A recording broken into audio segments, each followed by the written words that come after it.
What's up, y'all? It's your girl Jess from She Vibes, and Detroit Auto Parts is the official parts store of Red Line Radio. They have two convenient locations on the east side, East 200th Street. You'll call 216-531-7373, or the west side, Pearl Road, at 216-398-7373. Mention Red Line Radio and receive 10% off your purchase. And always remember, it's definitely a vibe.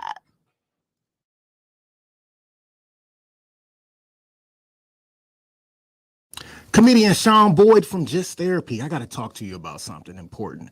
Growing Wings Adult Services.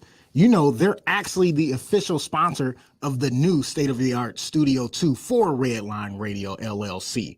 But Growing Wings Adult Services, they have been in business for 5 years. They have 5 years experience of working with adults with disabilities. If you need more information, you got to call my girl Lisa. Call her at 234-334-7547. Don't forget Growing Wings Adult Services, and make sure you ask for Lisa. You know it's 10 buck two from 10 buck Tuesday, but I'm here at Club Pizzle. We about to get crunk. But I know I gotta shout out one of our other sponsors that's a bar as well. And that's Lucy Seafood over there on Broadview. 2218 Broadview, that is. And we just did a remote with talking about balls, and that show was fire. So if you want to get some good food, enjoy some good entertainment, you can go over to Lucy Seafood. That's at 2218 Broadview Road. Go holla at them, man.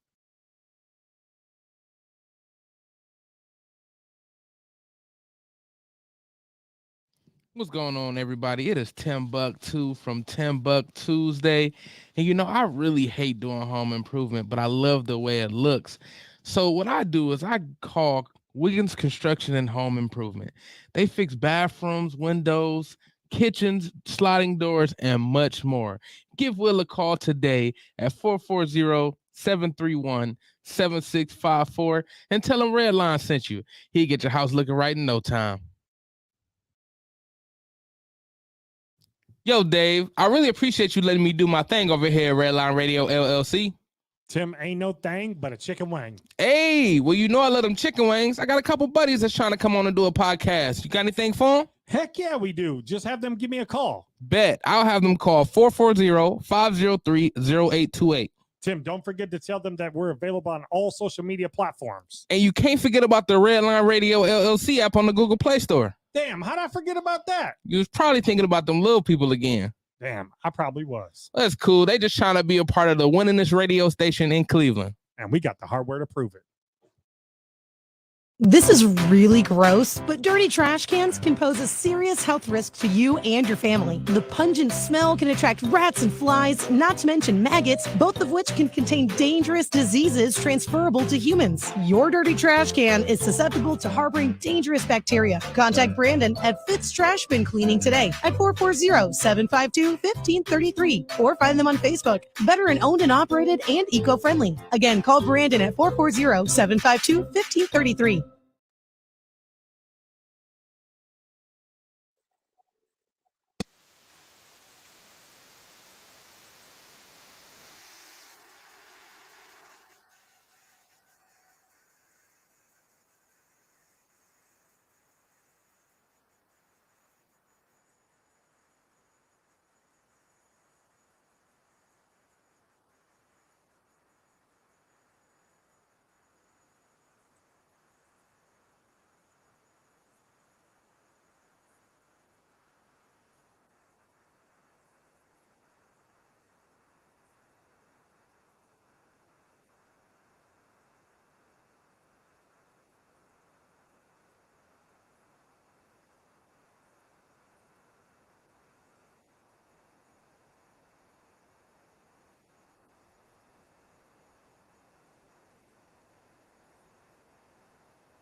Oh yeah.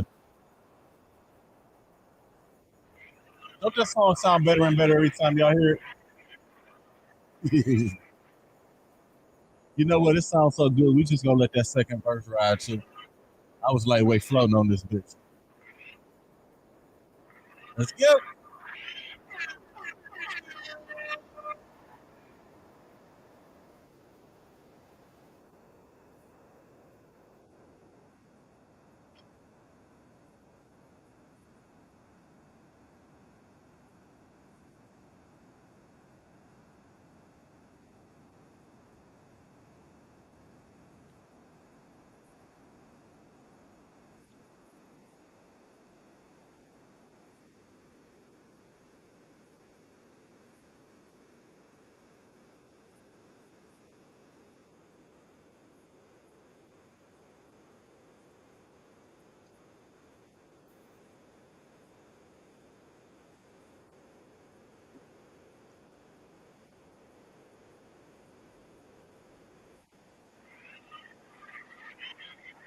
Oh yeah.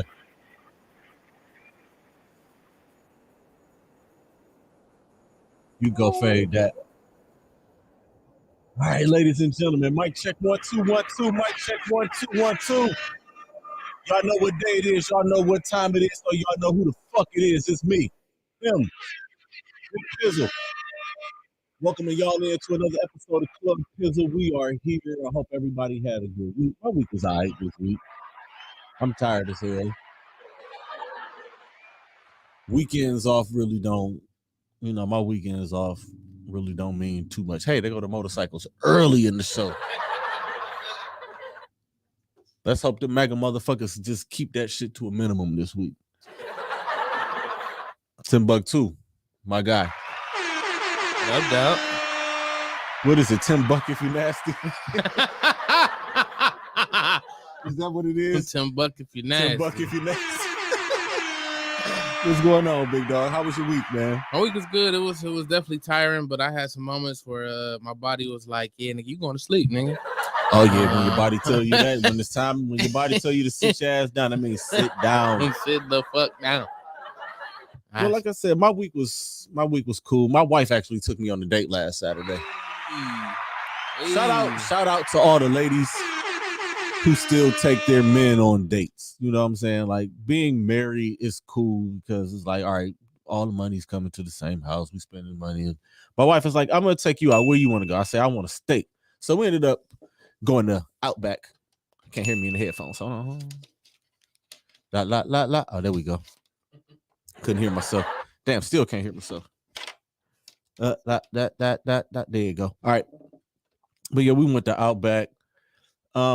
Saturday nights you go out, you put in your shit, and you have to wait a little bit. We were out in Menor, so we ended up going out to we just walked through the mall and went to round one. I sat over there and went over there and played a couple of the games, mostly the Papa Shot, because that's my shit. I'm gonna have a Papa Shot challenge come out. Anybody want to smoke in the Papa Shot?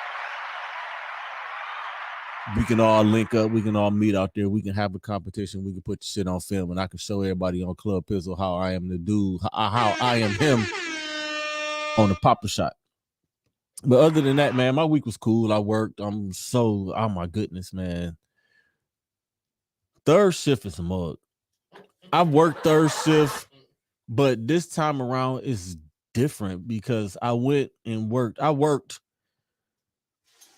day shift for a couple of months and got used to it. And now just trying to, and it's been 3 months since I've been back on third shift. So just trying to, like, my body adjusting and trying to get sleep. Even the kids going back to school. And like my sleep be off and ain't shit working. I've tried everything. Eating before sleep, fucking melatonin, and the other kind of sleeping pill for married folks. Y'all know what I'm talking about. I done tried all that shit. Nothing's working for me. I might get 4 good hours of sleep. On a good day, I might get 4 hours. I don't know. For third shift for me, it was, nigga, if I'm tired, nigga, it's over with, nigga. I don't care what's going on, nigga. I don't know, man. I don't know. I be up at work for most part, but I'm sitting down most of my night.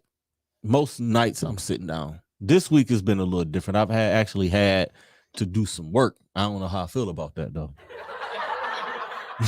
you know you you know you at work, you have a bunch of downtime, and I have more downtime than a lot of people have. I have more downtime in a day than a lot of people might get in a week or a month. You know, I have my downtime where I'm sitting watching TV and watching movies and shit. Like I ended up watching a lot of the Jeffrey Dahmer shit. Sitting at work doing nothing. Have you watched that? Have you seen any of it? Hell no. No. Listen, I'm gonna tell you this, man. They show, like, people are worried. People was like, "Oh, I can't do it. It's not like they're actually showing him doing a lot of the shit that they said he's like. They would get to a certain point, and then the scene would change. Like it's a lot of, it's like, you know what's going on, but they don't actually show it. Personally, me with the show, I thought it was pretty damn good. It's good as hell. And when award season rolls around, they about to clean up. The guy that played Jeffrey Dahmer, he's going to get some nominations. Niecy Nash is going to get some nominations because Niecy Nash did a fantastic job. Shout out to Niecy Nash, man. I love Niecy Nash. Niecy Nash is awesome. It was just everything about the show, from the acting to the cinematography, like everything about that show, like it's the 90s. And I think the people who produced like American Horror Story or American Crime Story are behind this. So, okay, I get it. If y'all watched American Crime Story and American Horror Story, but mainly American Crime Story, they did the OJ trial. They did the murder of Gianni Versace, the Andrew Cunanan story. They did Bill Clinton, the White House scandal. And I think they did, it was another one that they did that I don't think I watched yet. But if you watch those, just everything about it's just like, it's little shit. You know what I'm saying? That you would know. It's like, damn, this is so this time. Everything from just the clothes, the lighting, the way that it looks. You know what I'm saying? To take you back to that time. I mean, the traumas and all of that. I get it. The people who don't want to watch it. I'm not telling people that they should watch it. If you don't want to watch it, that's fine. I mean, that's cool. I ain't mad at you. But I watched it. I enjoyed it. I did. I enjoyed it. There's one particular episode, and there were a lot of people who started watching it and stopped it at certain points. People like, I watched the first episode and I couldn't watch it anymore. I watched the first couple.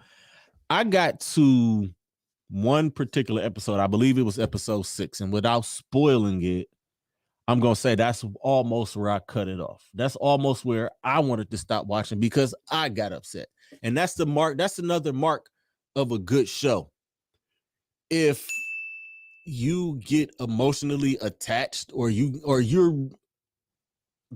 it bothers you, that person did a good job or they did a great job with that.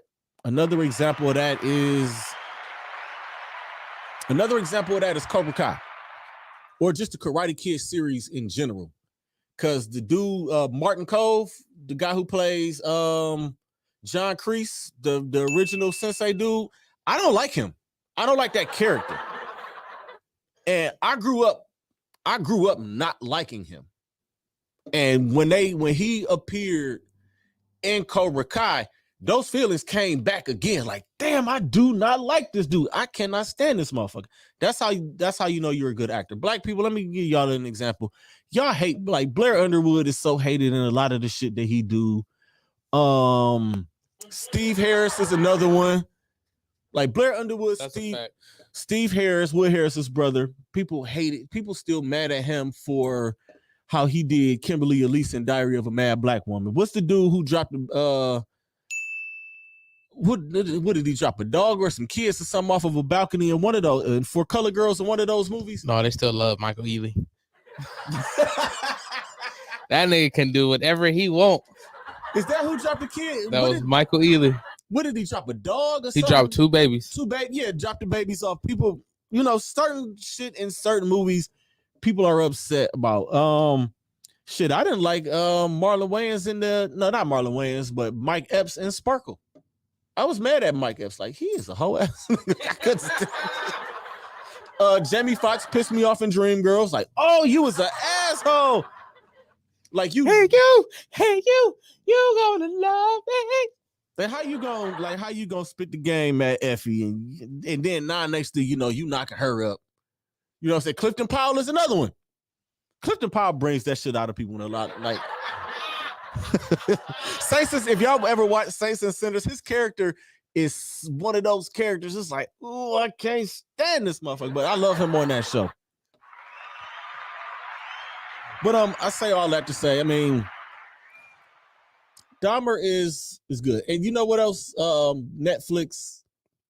If y'all got Netflix, go through all of the popular shows and see what's popular now. It's all the serial killer shit. You got the Jeffrey Dahmer shit, the John Wayne Gacy documentaries and shit that popped up. I seen some Charles Manson shit. I saw some Ted Bundy. Like they all popped up. Aaron Hernandez. I don't know about Aaron Hernandez. I mean, I watched that shit too. I mean, that Aaron Hernandez shit was great though. Like that story. I mean, I knew that and I followed that. But yeah, if y'all look through Netflix right now, look at what's popular now, it's all of the serial killer stuff. And I mean, it is Halloween though. I mean, yeah, October, I should say. I mean, but you would think shit like I don't even know if Friday the 13th or any of those are on Netflix now. Like, I barely watch Netflix. The only time I watch Netflix is if a new show pops up or if one of my shows come back. Like when Ozark came back, I was there. The Redeem Team doc drops tonight or at 3 a.m. So I'll be looking at Netflix. When Cobra Kai drop, I was watching all of that shit. But damn, where we at? Oh, we making good time today. I went on a little rant there early. Let me get to these sponsors. 15 minutes into the fucking show. Sponsors, go figure. Big ups to One of One Sports Cars and Memorabilia, located at 13221 Prospect Road in Strongsville, Ohio. Call them today at 440-638-4044 for all your sports card memorabilia. And also a big shout out to CRS Super Truck Series. They are the premier race series of Redline Radio.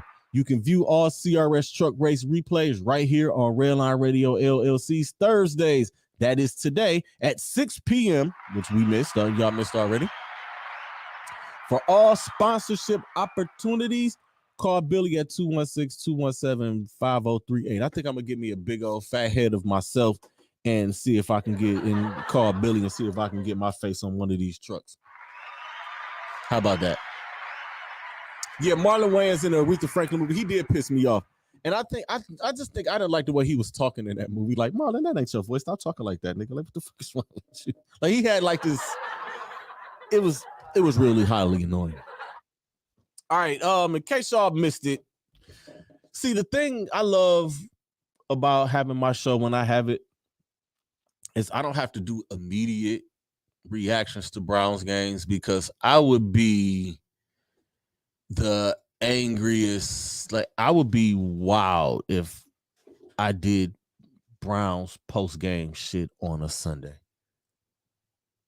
You know, Sunday after losses, I'll be pissed. Monday, I'll be double pissed. By the time I get to Tuesday, I'll be cool. Y'all, the nigga from Daddy's Little Girls, I ain't like him. I wanted to shoot myself. What the fuck you hitting Idris like that for? Like, that's Stringer Bell. What the fuck wrong with you? You be ready to fight, man. Like, but they're doing their job. Like, that's the mark of a good actor. But The Cleveland Browns dropped another one with half of the stadium full of Browns fans. I swear, scrolling my news feed all this weekend, I swear everybody was in Atlanta. I mean, which is not usual because half the motherfuckers that live in Atlanta now are from Cleveland. So we lost the game 23-20, 13 points in the fourth quarter, man. Jesus Christ. If you look at the stats in this game, if you didn't watch this game and you just open up the newspaper, open up your phone, who the fuck do they still sell newspapers? I ain't seen the fucking plain dealer. I ain't seen the plain dealer in like 12 years, I promise you. But if you just open up and look at the box score, you would think the Browns won this game. You would think the Browns would win this game by a blowout. The Browns ran a total of 71 plays, 50, and the Falcons ran 55.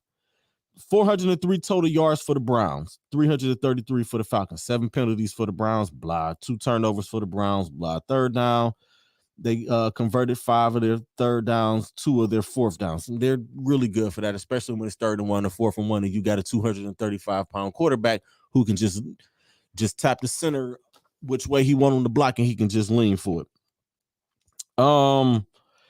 22 first downs. This is just ridiculous.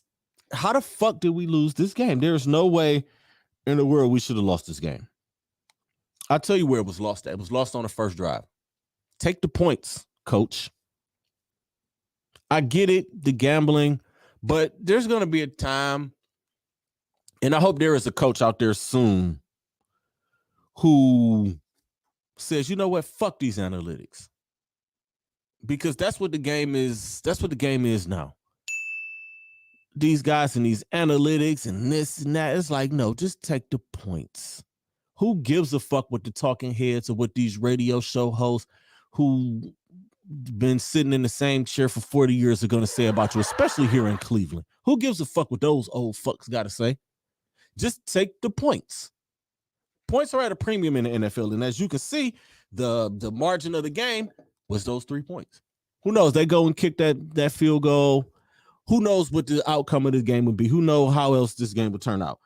Statistic for the Browns: Jacoby Brissett, 21 of 35, 234 yards with no touchdowns. He ran for a touchdown, but there's no way in the world, knowing what Jacoby Brissett is and knowing what type of a quarterback he is, he's not throwing the ball 35 times. Not when I have number 24 and number 27 in my backfield, and I know they can get their shit off. Nick Chubb had 19 rushes for 118 yards, and Kareem Hunt had 10 rushes for 49 yards. Lean on your running game. And you also have another back. You have Dearness Johnson. You have Jerome Ford. Run the ball. Only pass it when necessary. There was 35, no. And to y'all Browns fans out there, I hate to keep reiterating this, and I did not want to bring the quarterback that is now the starting quarterback for Carolina in this, but if he would have put up this 21 for 35 with no touchdowns and threw the costly interception after missing a wide open target on the play that decided the game, we know what suck. We know what would have happened.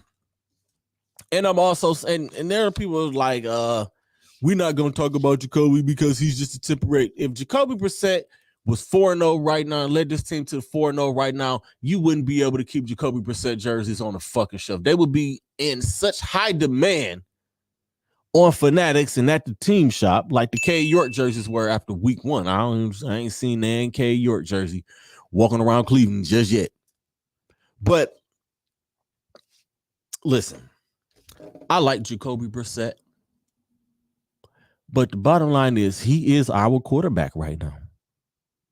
And depending on what Roger Goodell in the league does after week 11, and if he's not following the conditions of his suspension, they may just make him sit out for the rest of the season. And depending on what the Cleveland Browns record is going into week 11, they might just be like, you know what?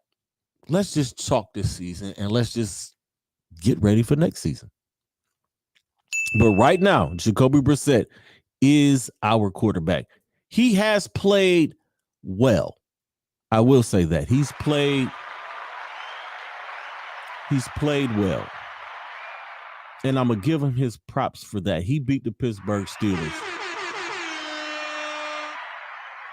He joins the list that has Tim Couch, maybe Derek Anderson, Brady Quinn, Baker beat him. It's a short list of Browns quarterbacks since 1999 to beat the Pittsburgh Steelers, and he's on that list. On the receiving side, Amari Cooper, you almost forget that Amari Cooper played for the Browns because he had one catch.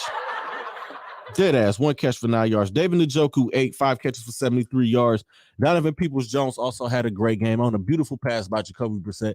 That's the best pass I've ever seen Jacoby Brissett throw. People think he can't throw downfield. Yeah. He just don't.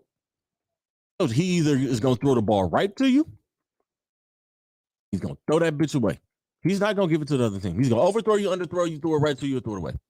He's never going to, I ain't going to say he's never going to throw it to the wrong team because, as you can see, when they force him to do that, and that was a pass that he didn't have to throw. I want y'all to go to, it's somewhere on Twitter. I forgot who tweeted it. I think Tony Grossi may or may not have tweeted it. Don't ask me how I know what the fuck Tony Grossi tweets because I don't follow him. People just send me shit that he say.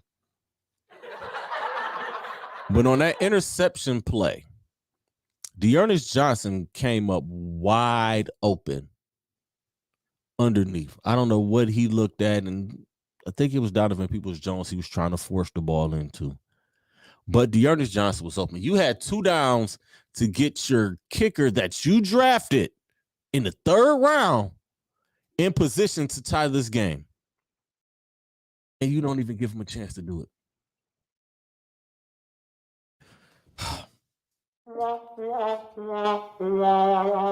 Listen, these next 7 games, we got the Chargers coming in. We got the Patriots coming. We got Baltimore. We got the Bengals on Monday night. We got the bye week. We got the Miami Dolphins. We got the Buffalo Bills. We got the Tampa Bay Buccaneers. Those are our next 7 games. These next 8 weeks are going to tell whether the Browns are going to be in playoff position when Deshaun Watson gets back, or if they could lose these 7 and be like, you know what, just sitting down. We don't need to see him this year. And honestly, I have no idea because like this fan base, the Cleveland Browns are a very inconsistent football team. Yes, we were without our 2 defensive ends this week, but JOK got to get home. He got home twice, and Mariota somehow slipped out of him both times. You got to get those sacks because those are big plays, and this defense needs big plays.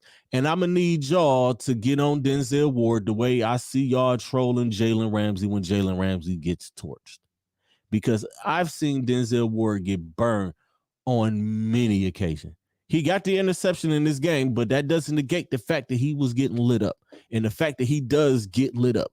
Is Denzel Ward a great cornerback? Yes, he is a great cornerback, but he gets torched, and I need y'all to stop babying him, and I need y'all to get on him the way that y'all would get on all of these other cornerbacks. Stop protecting certain players. I need when Myles Garrett is healthy, and Myles Garrett showed up at practice this week. He's back practicing after his little fender bender he got. Look at him, man. That dude that's ridiculous. This dude's shirt got muscles. Look at this shit. Big muscle bound. He's back in practice.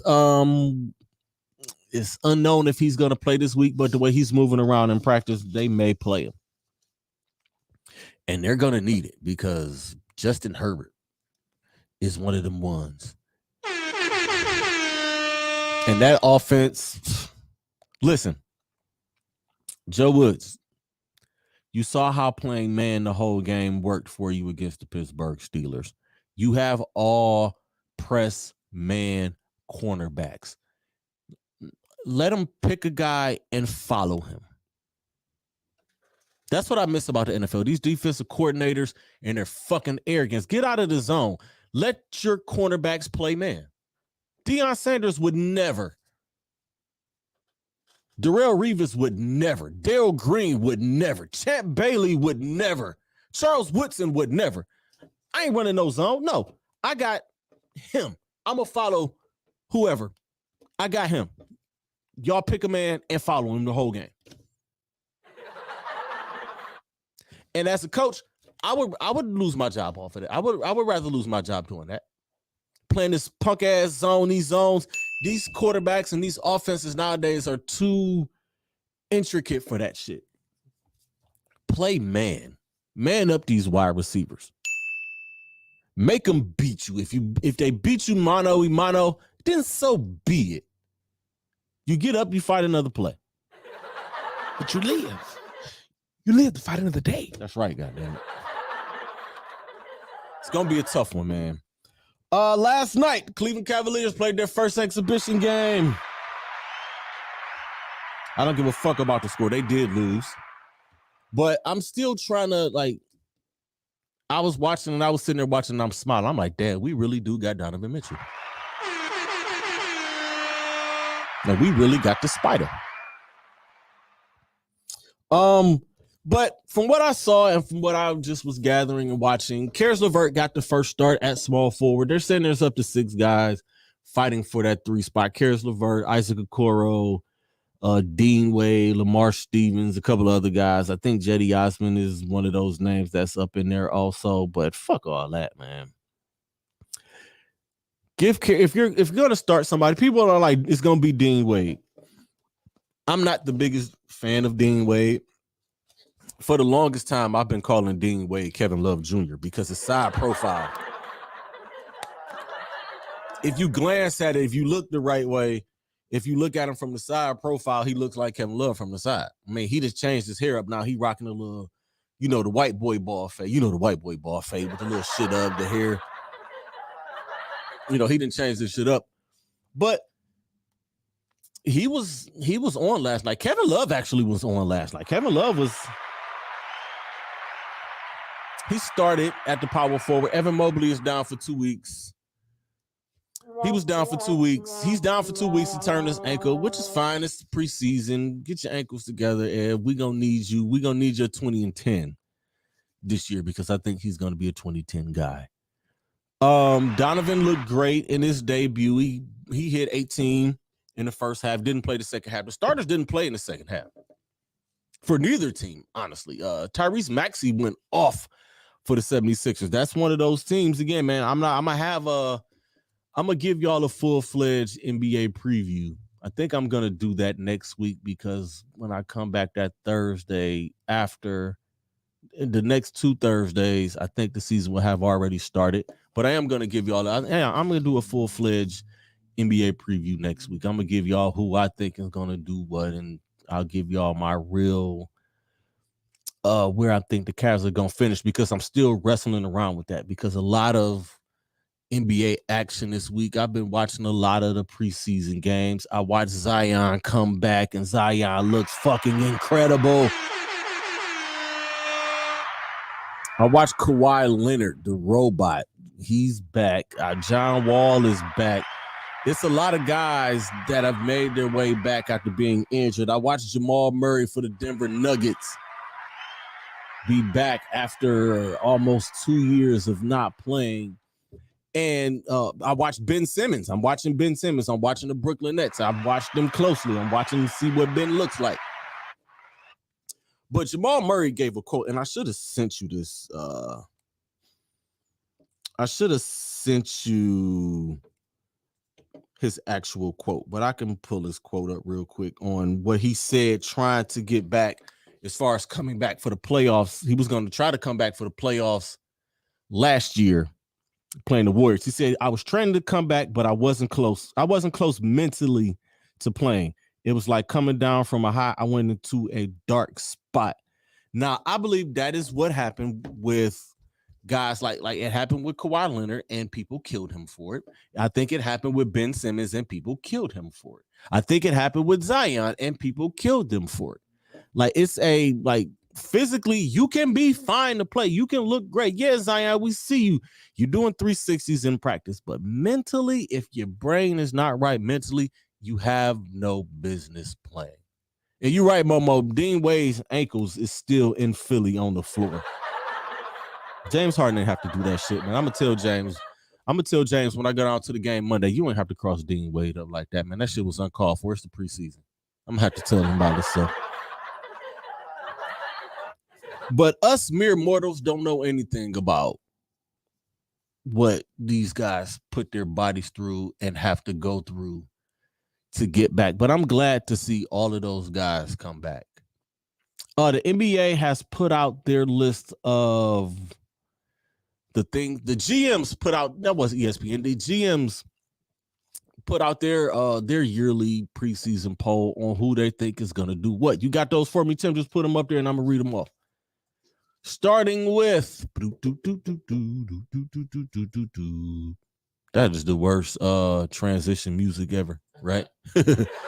Rookie of the year, there's 79% are saying is going to go to Paolo Banchero of the Orlando Magic, 17% Keegan Murray of Sacramento, 3% for Jabari Smith Jr. God damn, they're getting no love for. Chet would have been the run. I think Chet Holmgren would have been a runaway MVP, Rookie of the year. Except he's not playing this year. But as you see, Paolo, Rookie of the year. What we got next? Bad drum roll. If you start a franchise with somebody, 55% of GMs say they would start with Giannis, 45% start with Luka, and I agree with that. I'm starting my franchise with Giannis. In the current NBA, there's a guy who's not here yet. He's about 8 months away from being drafted in the NBA that I would start my franchise with, and I'm going to talk about him soon. What we got next? As y'all can hear the clicking. The best players at each position, as y'all can see, Steph is the runaway at point guard. 2 guard is Devin Booker. 3 Kevin Durant, Giannis at the 4, and Jokic at the 5. Some of these I agree with. For me, I gotta say Luka. I'm gonna go Book. I'm gonna go Tatum at the 3. I'm gonna go Giannis at the 4, and I'm gonna go Embiid at center. Even though I love Nikola Jokic's game, I'm a Joel Embiid fan. That's just my personal opinion of who I think is the best at each position, and that could change week in and week out because you said Joel Embiid. Yes, Joel and bitch. Why he got to be all that? JoJo was the dude. He is soft. No, he's not soft, bro. All right, so he got all the skill in the world.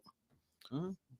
If he went up strong like Giannis, if he finished assertive like them at all times and stopped flopping, he would be great. He's great anyway. With the flopping included, he is great. I watched him play in person. I sat courtside and I watched that dude play. He is him. He really is him. And when he sees, I don't know what it is with him and Jared Allen, but when he sees Jared Allen, man, he just go into a whole nother gear. It's crazy. Big Dave in the building. What we got next? MVP, 48% of GMs got Luka Doncic winning MVP. Giannis 34, Joel Embiid, and Steph Curry. Okay. I'm with that. Even though, I mean, they just said fuck Jokic. For real. That's what it seems like. And let me see. Ja Morant would be another guy who possibly could get a little bit of that. I mean, number 6 in LA going into year 20. You never know. The Lakers look like shit. Let me stop, man. Let me just go and be honest. The Lakers look like shit. For real. It's Bron, AD, Russ, and a bunch of other niggas. It's like they went to Venice Beach and just picked it. Like, you want to play? Like, them motherfuckers need Billy Hoyle and Sidney Dean to fucking play for the Lakers. They are horrible, man. All right, what we got next? Is that it? NBA Finals. There we go. They got the Milwaukee Bucks 43%, Golden State 25%, the Clippers at 21%. Oh, that is a big surprise. And the Boston Celtics 11%. Kawhi Leonard is another guy I might throw in there for MVP consideration, and maybe Paul George, because Paul George come out with the brush waves, and everybody know Paul George with the brush waves. It was demon time for him. He was balling. Is that the last one, or do I got another one? One more. There's one more. All right, what we got?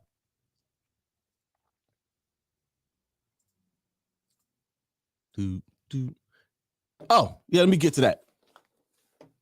These two gentlemen, if y'all watched Tuesday, if y'all watched earlier today, these two gentlemen right here are the future of the NBA. This is the two gentlemen you are looking at. The one on the left in the purple jersey, number one, Victor Wembanyama, has the right jersey number because he is the surefire number one pick in next year's NBA draft.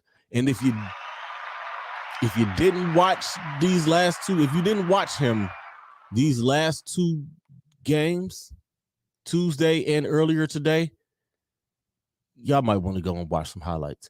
And the other guy, the other gentleman, I'm sorry, number 0 for the G League Unite team is Scoot Henderson, who this is his second year in the G League. He left high school early and he signed on with the G League Ignite. The G League Ignite is a team. It plays in the NBA G League, and what they do is they prep guys for the NBA. I think they give them college courses. They take college courses and shit during the week, but they play NBA schedule. They practice. They do it against the G League. And this kid, as a 17-year-old last year, played pretty well. He was also in the rookie challenge last year with the G League Unite squad.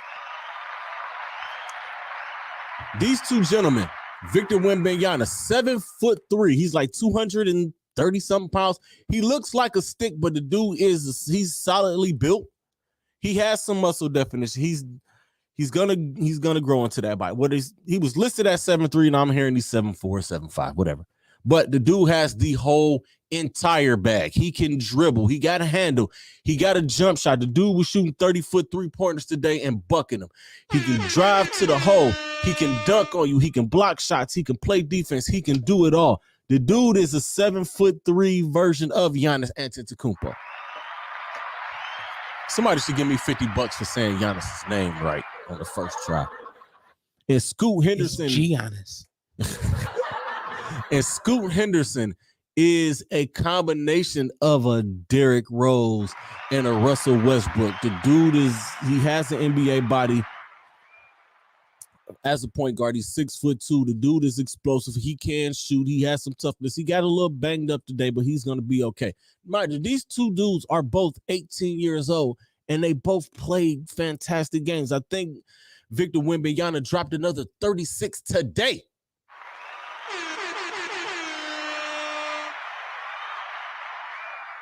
And I think that was pretty cool that he plays professionally over in France. I think it was a great deal. Shout out to Sharif Abdur-Rahim, who is, y'all know that name.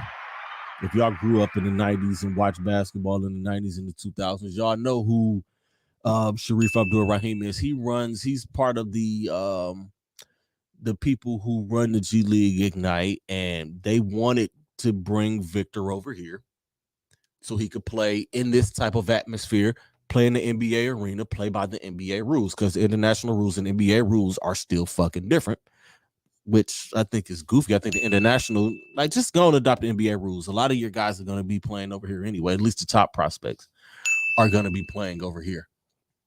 But and kudos to that team to come over here and bring Victor Wembanyama over here, because a lot of these overseas teams, they wouldn't do that. I think Luka's team might have done that, or Luka did get a chance to play against those guys, but usually they protect these guys from getting exposed and fucking up their draft stock.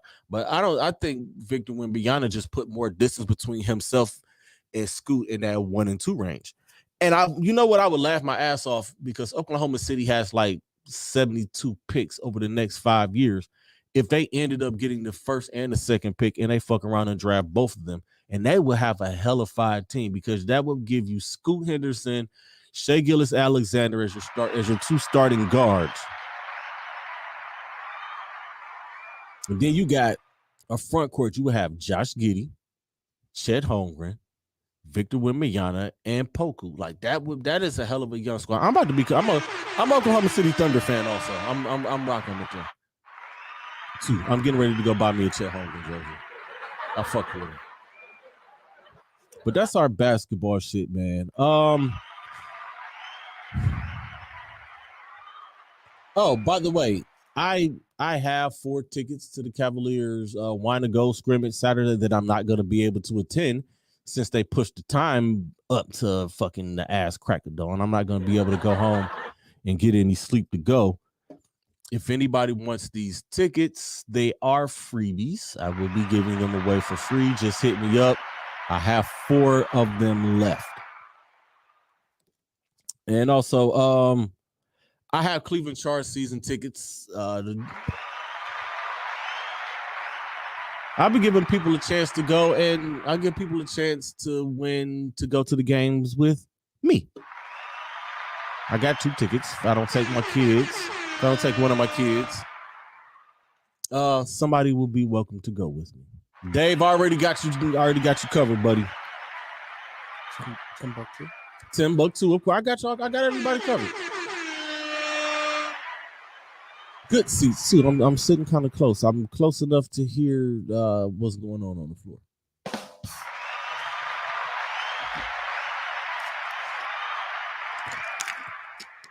All right, what I got next?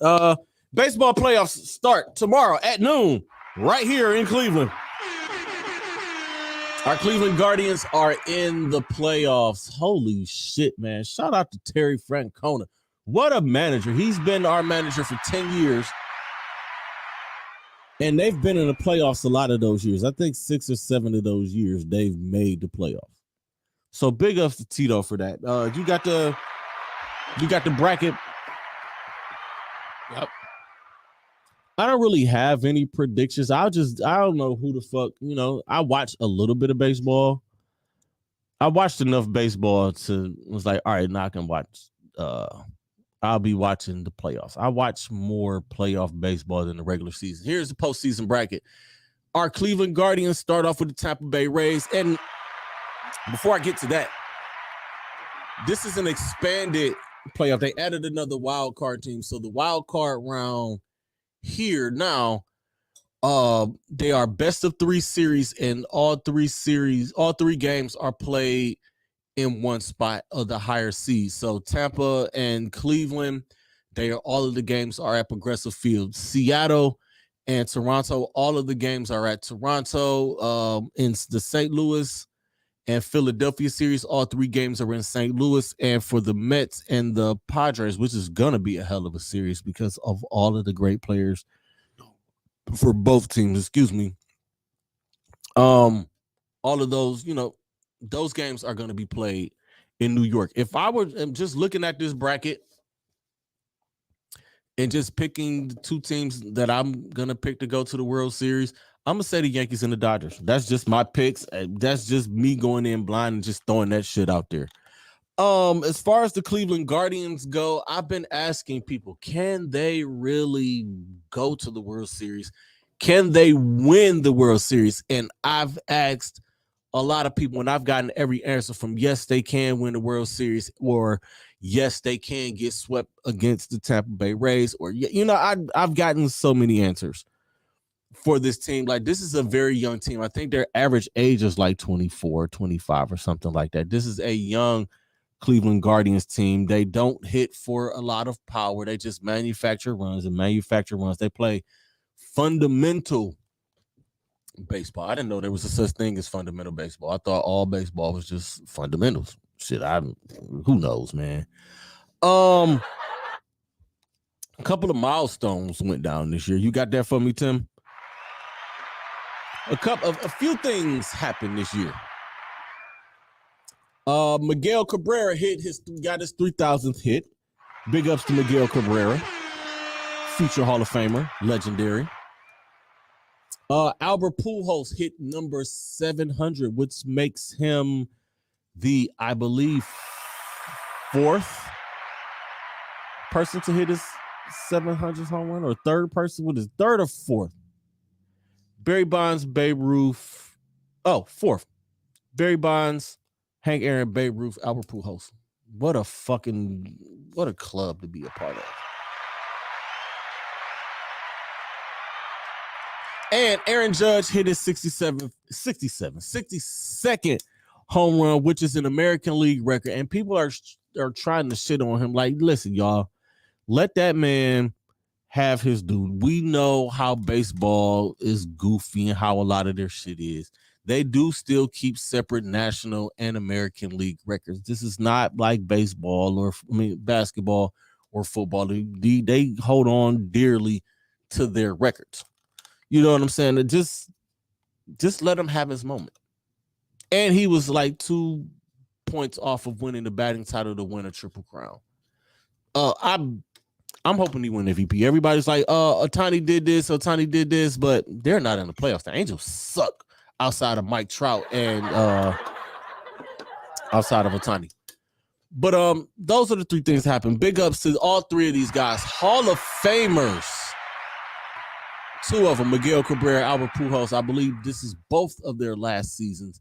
So they should both be going into Cooperstown in 5-6 years, or however many years the Hall of Fame is cut off. Do I put another picture, or was that all for the pictures? Was that it? That was it. That was it. All right, cool. So that's that. Let's get into these Pizzles picks. I've been getting my ass kicked with a lot of these picks, man. College football this year is fucking awesome. Like, it's been some great games. Kentucky and Ole Miss, the Kentucky Ole Miss game last weekend was fucking awesome. I'm gonna do the college picks first. Let's get these college picks out of the way.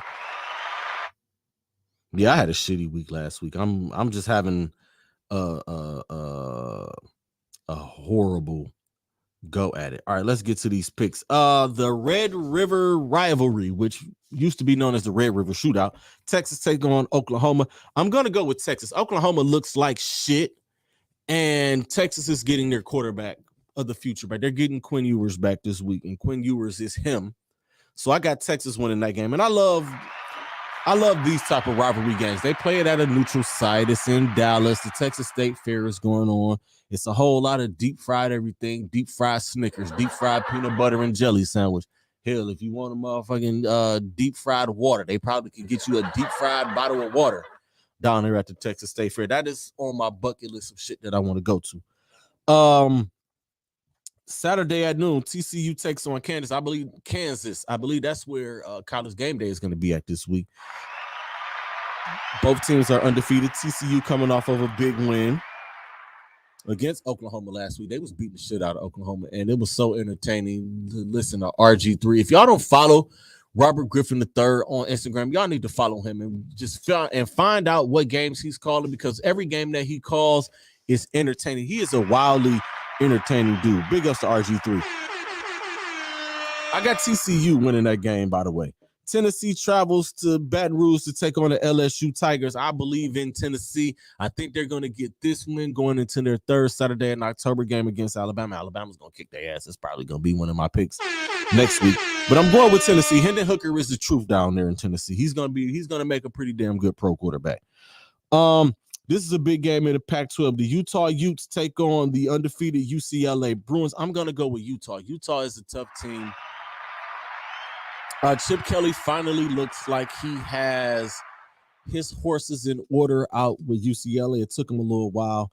The North Carolina Tar Heels take on the Miami Hurricanes. I am not picking against my Miami Hurricanes, even though we look like shit in our last game. I'm always gonna pick my Hurricanes. I don't give a fuck. Yeah, I'm gonna be on my homer shit at least for a little bit longer. This is a game nobody gives a fuck about. Why is it here? The West Kentucky Hilltoppers against the University of Texas San Antonio Roadrunners. I don't know shit about neither one of these teams. I'm gonna just pick the home team. Fuck it. The Kansas State Wildcats travel to take on the Iowa State Cyclones. I'm picking Kansas State in that one. Kansas State is a pretty good looking team. This will be a pretty good game. Saturday, 7:30. The Washington State Cougars take on the USC Trojans. I'm picking USC. I think that last playoff spot is going to come down to USC and Clemson because Clemson has found their groove. USC is out there balling. Lincoln Riley. Yes, that's what his name is. I forgot what I called him. I was talking to my guy Chris. What the fuck did I call? I called him something else, but it wasn't. I called him Riley Cooper. That's what I called him. I was tired. I was full. You know, I had me a good ass steak at Outback last week, so I was full of shit. But Lincoln Riley got these boys humming. Caleb Williams looks like Caleb Williams looks like him. So those and shit, possibly those two playoff spots could go to them. I mean, Ohio State is playing their asses off, and it's gonna come down to whoever wins Ohio State, Michigan, and Bama and Georgia. Whoever wins those two games, like that's two spots. Georgia and Bama, that might make three, but it's going USC and Clemson are gonna be in the running for that fourth playoff spot, or they might end up being 3 and 4, like Ohio State, Alabama, Clemson, USC playoff. You can't beat that. That'll be a good ass be a fire playoff. I mean, and this shit is expanding to 12 in a few years. I'll talk about that at another time. The BYU Cougars travel to take on Notre Dame. Oh, that's in prime time. So I'm picking BYU. Notre Dame is gonna get their ass kicked in prime time in front of the whole fucking world.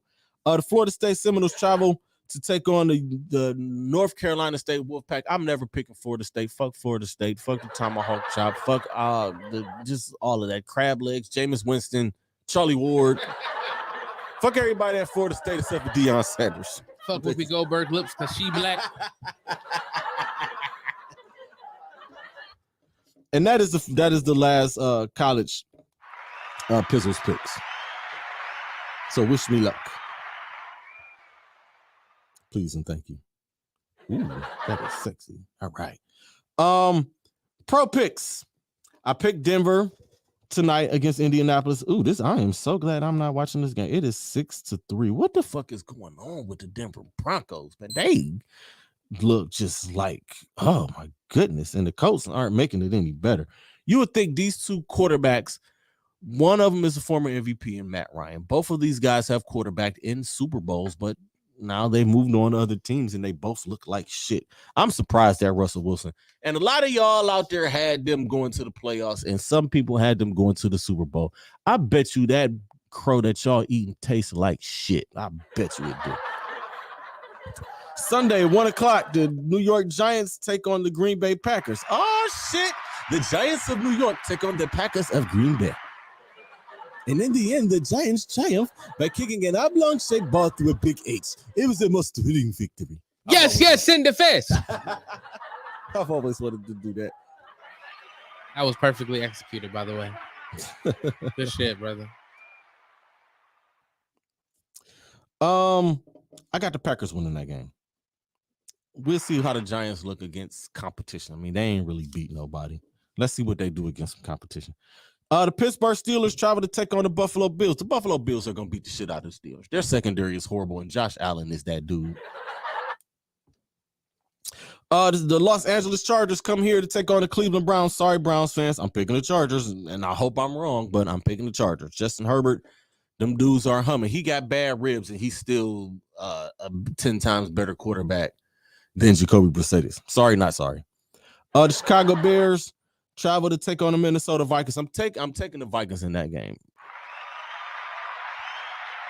When it comes down to the quarterbacks, you got Kirk Cousins, who is like the most average quarterback of all time, but somehow this dude puts up crazy numbers and wins against Justin Fields, who is the worst starting quarterback in the NFL right now. Yeah, he's worse than number 6 in Carolina. For those of y'all who are wondering, yes, he is worse than him.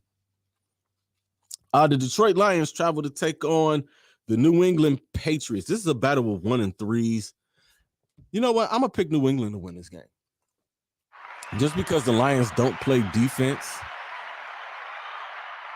And just because it's the fucking Detroit Lions, man. I like Matt Campbell, but the Lions suck. Their defense is horrible.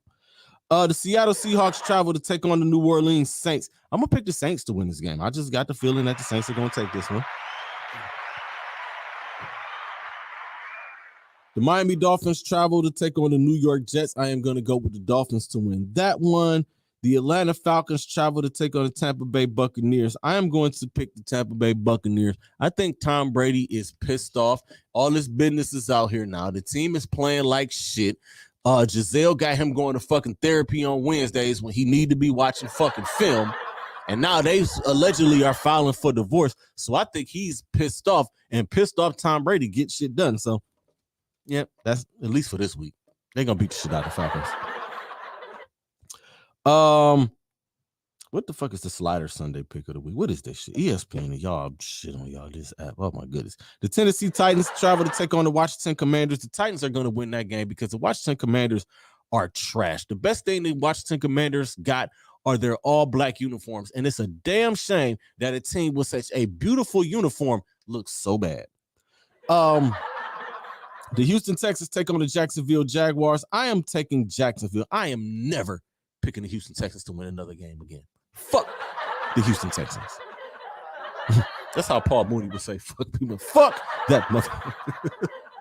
The San Francisco 49ers travel to take on the Carolina Panthers. I am picking San Francisco. They have a nasty defense, and they have a nasty team, period. The San Francisco 49ers, oh my goodness, man, that is smash mouth football. That team, they beat your ass, and you know that you was playing the game with them because they so physical and they tear people the hell up. The Dallas Cowboys travel to take on the Los Angeles Rams. Cooper Rush meet Aaron Donald. I'm picking the Los Angeles Rams to take that game. The Philadelphia Eagles, the undefeated Philadelphia Eagles, I believe they're the last undefeated. The last of the undefeated travel to take on the Arizona Cardinals. I'm picking the Eagles to win that game. There should be, I think this game is going to end up being a shootout, but I'm going to pick the Eagles to win that game on the road. Sunday night, the Cincinnati Bengals travel to take on the Baltimore Ravens. And since I can't pick a tie, I'm going to pick the Ravens. I'm never picking the Bengals. Fuck the Bengals. Fuck Skyline Chili. Kings Island is cool. The casino is cool. The Ohio River is cool. But fuck the Cincinnati Bengals. And on Monday night, the Las Vegas Raiders travel to take on the Kansas City Chiefs. Come on, man. Why the fuck is this even a question? The man's name is Patrick LeVon Mahomes. And he's the quarterback for the Kansas City Chiefs. And all that dude does is throw touchdowns. And he finds a different way every week to make a play that we have never seen.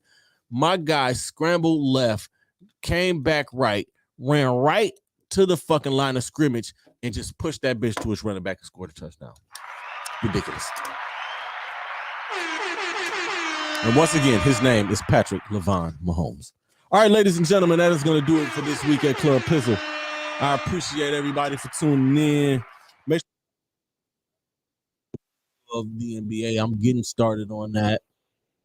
I'll let y'all know how I think the Cavs are going to do. I'm going to let y'all know who I think is going to make the playoffs. I'm going to let you guys know who's going to win the East and the West. I'll have my awards, and I'll have who I think is going to win the NBA championship. I'm going to hook y'all up. I'm going to recap this Browns game, and hopefully I'll be previewing the Cleveland Guardians making it to the American League Division. All right? Y'all know what it is, man. Always protect your peace, protect your energy. The message is more important than the messenger. The creators, be great. Stay positive. This negative energy is trash.